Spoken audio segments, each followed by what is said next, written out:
Now, we'll go for the next part of your forebrain. Name of the part is Diencephalon. यहाँ पे हमने diagram show किया हुआ है. We can say that this is LS of brain.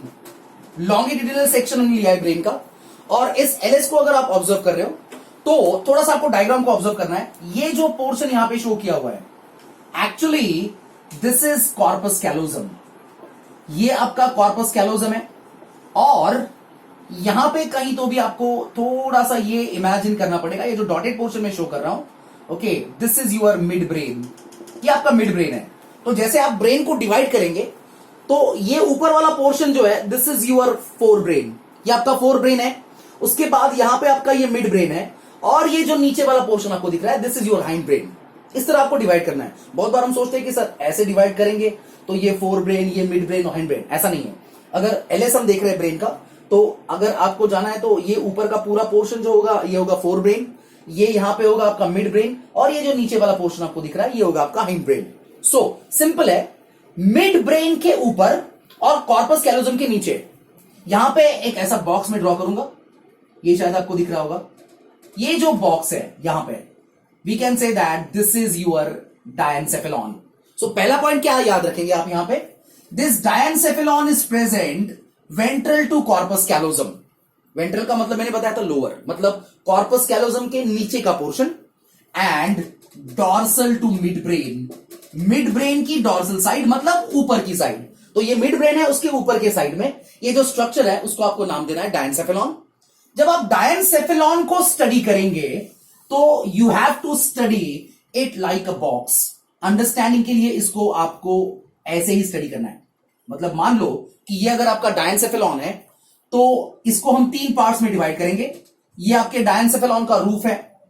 यहां पे ये जो दिख रहा है आपको, these are the side walls, और ये जो नीचे आपको दिख रहा है, we can say that this is a floor, मतलब नीचे का पोर्शन है.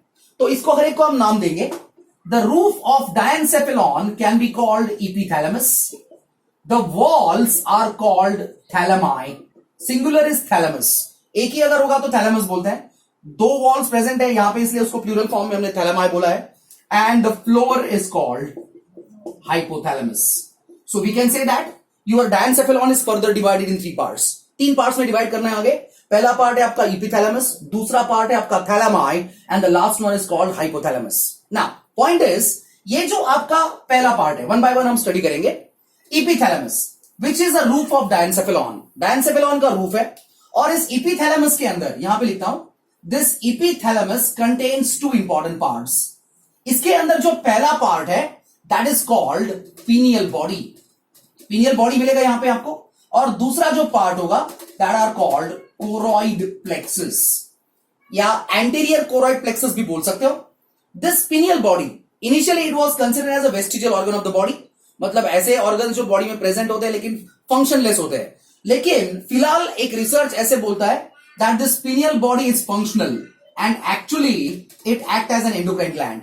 ये आपके बॉडी का एक एंडोक्राइन ग्लैंड है which produces two different hormones. The first hormone is serotonin and the second hormone is melatonin. Now, serotonin will control the metabolic activities. Serotonin आपके बॉडी के metabolic activities को control करेगा, and melatonin will control biological rhythm. ये बहुत interesting है. Biological rhythm का मतलब लेना है आपका स्लीप एंड वेक साइकिल. मतलब आपकी बॉडी एक बायोलॉजिकल क्लॉक फॉलो करती है. आपको कब नींद आने वाली है, कब आप नींद से जागने वाले हो, ये जो चीज होता है इसको हम बायोलॉजिकल रिदम बोलते हैं. तो ये कंट्रोल करने का काम जो होता है वो मेलाटोनिन का होगा. सिंपल सा चीज है. So melatonin will control the biological rhythm, serotonin is going to control the metabolic activities, और ये जो आपके कोरॉइड प्लेक्सस होते हैं they are going to secrete CSF, जिसको हमने बोला है सेरेब्रोस्पाइनल फ्लूइड. एक्चुअली ये कोरॉइड प्लेक्सस जो होते हैं वो दो आपको मिलेंगे. एक होते हैं एंटीरियर कोरॉइड प्लेक्सस, और दूसरे होते हैं पोस्टीरियर कोरॉइड प्लेक्सस. अभी एक्सप्लेन कर देता हूं. These anterior choroid plexus are found in epithalamus or diencephalon. और ये जो posterior choroid plexus होते हैं they are found in the part of hindbrain called medulla oblongata. दोनों का लोकेशन पूछा जा सकता है. I repeat, anterior choroid plexus are found in epithalamus, posterior choroid plexus are found in medulla oblongata. दोनों का फंक्शन सेम है. They are going to produce cerebrospinal fluid or CSF, and this is your first part that is called epithalamus. Now इसके अंदर जो second part है आपका that is called thalami. We can say these are the walls of diencephalon. Diencephalon के walls है, और point ये होता है, ये जो आपका थैलेमस है, this is connected to almost all parts of the brain. ये ब्रेन के हर पार्ट को कनेक्टेड है, और ये जो कनेक्शन बनाने वाली सिस्टम है, इसको आपको नाम देना है रेटिकुलर एक्टिवेटिंग सिस्टम। शॉर्टकट में रास बोलते हैं, full form is reticular activating system. मैं बोल रहा हूं, इस सिस्टम की मदद से आपका जो थैलेमस होता है, ये आपके ब्रेन के हर एक पार्ट को कनेक्टेड होगा। So what is the function of thalami here? Actually it activate proper part of the brain according to stimulus. मतलब जो भी सिग्नल या स्टिमुलस आपको ब्रेन को मिल रहा है, उस स्टिमुलस के हिसाब से ब्रेन के प्रॉपर पार्ट को एक्टिवेट करने का काम थैलेमस का होगा। एक छोटा सा एग्जांपल लेते हैं। मान लो कि आपको कोई साउंड सुनने को मिल रहा है, या साउंड सुन रहे हो आप, तो actually your sound is perceive by temporal lobe. ये जो साउंड का परसेप्शन होता है, ये टेम्पोरल लोब से होता है। तो एक्चुअली साउंड तो सबसे पहले स्ट्राइक करेगा थैलेमस के ऊपर, और थैलेमस उसको डायरेक्ट करेगा या भेज देगा आपके ब्रेन के टेम्पोरल लोब में। अगर आप किसी चीज को ऑब्जर्व कर रहे हो, थोड़ी देर पहले मैंने बताया था sense of vision, actually this is control by occipital lobe. ये ब्रेन का ऑसिपिटल लोब कंट्रोल करता है पीछे के साइड से। सो अगर कोई भी इमेज या फिर कोई भी पिक्चर अगर आपको दिख रहा है, तो वो पहले तो थैलेमस के ऊपर स्ट्राइक करने वाला है, और फिर ये स्टिमुलस को आपका थैलेमस जो होगा वो ऑसिपिटल लोब तक भेजेगा, और फिर आपको वो प्रॉपर परसेप्शन मिलने वाला है। मतलब आने वाले सिग्नल्स को प्रॉपर डायरेक्शंस दिखाने का काम जो है ब्रेन में, this is done by your thalami, and that's why what we can do here, we can call it as a gate keeper of cerebrum. इस थैलेमस को पॉपुलरली सेरेब्रम का गेट कीपर बोला जाता है। जैसे मान लो कि कोई बिल्डिंग है, तो अगर आपको बिल्डिंग में एंट्री करनी है, कहां पे एग्जैक्टली जाना है, वो आपको गाइड वहां पे वॉचमैन करता है। वैसे ही आपके ब्रेन में हर सिग्नल को गाइड करने का काम जो होता है वो थैलेमस का है। एक और चीज आपको याद रखनी है, almost all the sensory stimuli, मतलब जितने भी सेंसरी स्टिमुलस होते हैं, they all passes from thalamus except olfactory. इसके ऊपर क्वेश्चन आता है बहुत बार। मतलब जितने भी स्टिमुलस है वो सारे के सारे थैलेमस से होके गुजरते हैं, लेकिन एक ही स्टिमुलस ऐसा है, ऑल्फैक्टरी मतलब मैंने बताया था सेंस ऑफ स्मेल। ये जो स्मेलिंग वाला स्टिमुलस है, ये सीधा ऑल्फैक्टरी लोब के ऊपर जाता है। This is not passing through thalamus, ये थैलेमस से पास नहीं होगा। तो ये भी चीज आपको याद रखनी है। और फाइनली हम जाएंगे आपके लास्ट पार्ट में, मतलब ये जो आपका लास्ट पार्ट है जिसको आपने नाम दिया है hypothalamus, we can say this is the floor of diencephalon. Now actually होता क्या है, from hypothalamus there is a production of a downward extension. इस हाइपोथैलेमस से एक डाउनवर्ड एक्सटेंशन बनेगा। This extension is called infundibulum. इस एक्सटेंशन को आपको इंफंडिबुलम बोलना है ना। This infundibulum has a pituitary gland. इसी इंफंडिबुलम को आगे आपका पिट्यूटरी अटैच होता है। नाउ ये जो आपका हाइपोथैलेमस है, इसका फंक्शन है to control homeostasis. This is very important. मतलब आपका जो बॉडी का, एक्चुअली होमियोस्टैसिस का मतलब होता है maintenance of a steady state. आपकी बॉडी को एक बहुत अच्छी आदत है कि वो हर चीज को एक कांस्टेंट लेवल पे मेंटेन करने की कोशिश करती है। दो एग्जांपल लेंगे हम यहां पे। पहला है आपका बॉडी टेम्परेचर जो होता है हमेशा 37 डिग्री सेल्सियस। बॉडी टेम्परेचर को कांस्टेंट बनाए रखना, इसको हम बोलते हैं थर्मो रेगुलेशन। और शायद आपने पढ़ा होगा maintenance of salt and water balance in the body fluids. आपके बॉडी फ्लूइड में सॉल्ट और वाटर का बैलेंस जो मेंटेन होता है, इसको बोला जाता है osmoregulation. So actually osmoregulation and thermoregulation both are the parts of homeostasis, और इसको मेंटेन करना, this is the main function of your hypothalamus.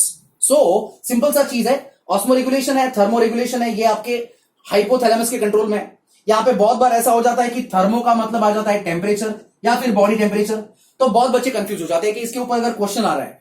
मैंने अभी थोड़ी देर पहले बताया सेंस ऑफ टेम्परेचर, मतलब कोई चीज अगर ठंडी है या गर्म है, this sense is provided by cerebrum, ये पूरी अलग चीज है। और आपका बॉडी टेम्परेचर मेंटेन करना 37, जिसको हम बोल रहे हैं thermoregulation, this is a function of hypothalamus. ना आगे आप ऐसा भी बोल सकते हो, this hypothalamus controls involuntary activities. So we can say that hypothalamus has the centres for hunger, centre for thirst, centres for satisfaction, then the centres for sleeping, उसके बाद आते हैं आपके सेंटर्स फॉर स्वेटिंग, उसके बाद लव, हेट एंड एंगर। मतलब ये सारे जो इमोशंस है, आपको भूख लग रही है, प्यास लग रही है, किसी चीज से आप सेटिस्फाइड हो नहीं हो, आपका स्लीपिंग का centre, sweating, love, hate, anger, ये सारे के सारे जो सेंटर्स है, they are all in all located in this part of the brain that is called hypothalamus. So ये इतना पार्ट आपको डायनसेफेलॉन के बारे में पता होना चाहिए. I repeat, आपने डायनसेफेलॉन को 3 पार्ट्स में डिवाइड किया था. उसमें से पहला पार्ट था आपका इपीथैलेमस, दूसरा पार्ट था थैलेमाई और लास्ट वाला पार्ट था हाइपोथैलेमस. आपने बताया sir epithalamus is a roof of diencephalon. Epithalamus contains 2 important parts, pineal body and choroid plexus. Pineal body is an endocrine gland. ये 2 हार्मोन बना रही है, serotonin and melatonin. Serotonin metabolic activities को control कर रहा है, मेलाटोनिन बायोलॉजिकल रिदम को control कर रहा है, मतलब स्लीप एंड वेक साइकिल. उसके बाद आपने बताया कि सर दूसरा पार्ट था choroid plexus which secrete CSF. Anterior choroid plexus are found in epithalamus. Then after the walls of diencephalon are called thalami. ये दूसरा पार्ट था.